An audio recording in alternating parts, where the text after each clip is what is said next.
Battle sa Underground League, muntik magpang-abot. Sisik binastos ang babaeng audience na GF ng kalaban niya. Isa sa mga freestyle ni M-Site, ni-recycle lang pala. At EJ Power, game sa alter ego battle. Alamin natin ang mga yan, so tara. Hindi na nga bago sa atin ang pikunan moments sa battle rap. Minsan din itong nangyari sa early days ng flip top. Ngayon makakita na lang tayo ng ganito sa mga underground leagues.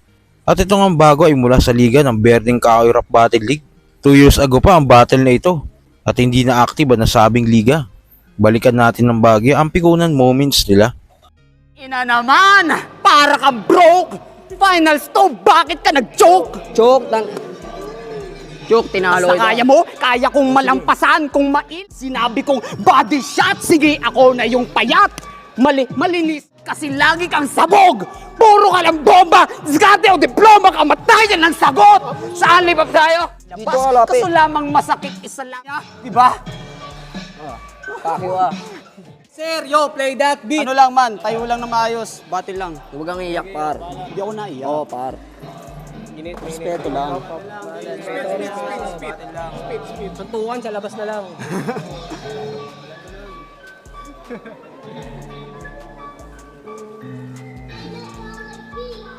Nakadali ka ng minus sa round 1. Kakiwa. Boh, ulit nga man yung beat. Kalma lang man. Kalma lang. Respeto lang. Misfit yung kalaban mo eh. Bote ng Urado. 4-0 para kay Henser. Magingay kayo. Salamat sa Berdeng Kahoy man. Tayo na, lalo kay Nick Place. Shoutout kay Dave, puti na, solid. Di niya ako binigo. Napaka-solid na kalaban si Dave. Try nyo. Man, salamat. Pre, rematch tayo, pustahan, tol. Pwede. Yo, judges tayo. Pwede daw, pero umangal siya sa pusta, putang ina. Sa kabilang balita naman, isa nga si Sisik ngayon sa tinuturing na mabigat na bago dahil sa dalawang battle nitong pinakita. Pero alam nyo ba, taong 2024 bumatel si Sisik sa liga ng FRBL. Kalaban niya dito si Cynical J at sa round 2 niya, tinira niya ang GF ni Cynical J na nasa audience. Sa tele. Ay, ay. Tabachoy! Sa tingin mo, okay ka pa? Oo. Lumawag ka siguro. Sumasagot ang ina. Panis, gago. Gagong. Mana sa tatay ni Blaser.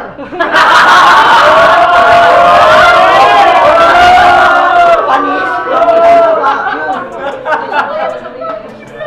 Tabachoy! Sa tingin mo okay ka pa? Oo. Lumabag ka siguro sa dagat nung si Mana Santa, tamo bloated ka na. Ang bigat mo kasi. Kaya ka nalunod. Wawa na ikaw. Ininom yung tubig na lasang asin. Ano ka, may singaw? Alam mo ba, sinabihan niya si Epiteticus na hugis cobra yung katawan. Tas kailangan daw pang cortisin sale. Ikaw alam mo ba hugis mo? Taka-korting pitchel! Ang sarap kasama nito sa inuman! Sarap kasama nito sa inuman. Pero di kita kakantutin. Wala kaming pagdanasa sa'yo. Sa'yo lang namin ibubuhos yung gin. At ng rounds na ni Cynical J, pinarebat niya ang GF niya. Hindi ko i-rerebat yung mga sinabi mo sa kanya. Alam niya na yun. Tanga ka. Anong masasabi mo sa putang ina to? Tangina mo, ayaw rin kita kantutin, gago. Sa kabilang balita pa, trending na nga ang laban ni M-Site at Saint Ice dahil sa round 4 nila na may freestyle na may bagong pakulo. Huhugot sila ng random na gamit sa bag na wala silang idea kung ano ang mga laman. Sa freestyle nga ni M-Site sa kahoy ng magician, kinabiliban nga din ito ng mga fans. Pero ang freestyle pala na ito ay nirecycle lang ni M-Site dahil ang linya pala na ito ay kay Crazy Trick sa laban nito noon kay Dusky sa Liga ng Pulo. Ito ay taong 2016. O sige, hindi na ako ang pogi. Ikaw na ang nauna. Kasi pag ganyan pogi, alam niyo na tinitira. Mga pek-pek na matrona. Ano ba yung sumpa na kalibugan yan eh? May tawag sa ganung spell eh. Alam mo yung spell na yun? Ha? Alam ko yun. Phoenix Erectus sa pek-pek na matrona! Aminado naman sa M-Site na doon niya nakuha ang linya na yun. Nagtataka daw siya, bakit nung nahawakan niya yung kahoy na yun, yung linya ni Crazy Trick ang naalala niya. Magic spell mo. Gagi ang kulit. Ito, trivia to ha. Yung nabanggit ko dun na spell, binanat siya ni Crazy Trick. Kung hindi ako nagkakamali, sa unang battle yata ng pulo. Unang event ng pulo, nung ako pa yung host. Binanat ni Crazy Trick. Parang binanat niya yun kay Dusky yata. Check niyo yung laban na yun. And that was 13 years ago yata. Hindi ko alam na kung bakit paghawak ko nung ano na yun, nabanggit ko yung linya na yun. Ang kulit. hindi ko alam bakit ko nabanggit yun. Yung linya na yun. Sa sobrang weird na putang ina, naalala ko na lang na tangina, bakit sa kalagitnaan ng battle ko may mga linyang 13 years ago biglang pumapasok sa utak ko.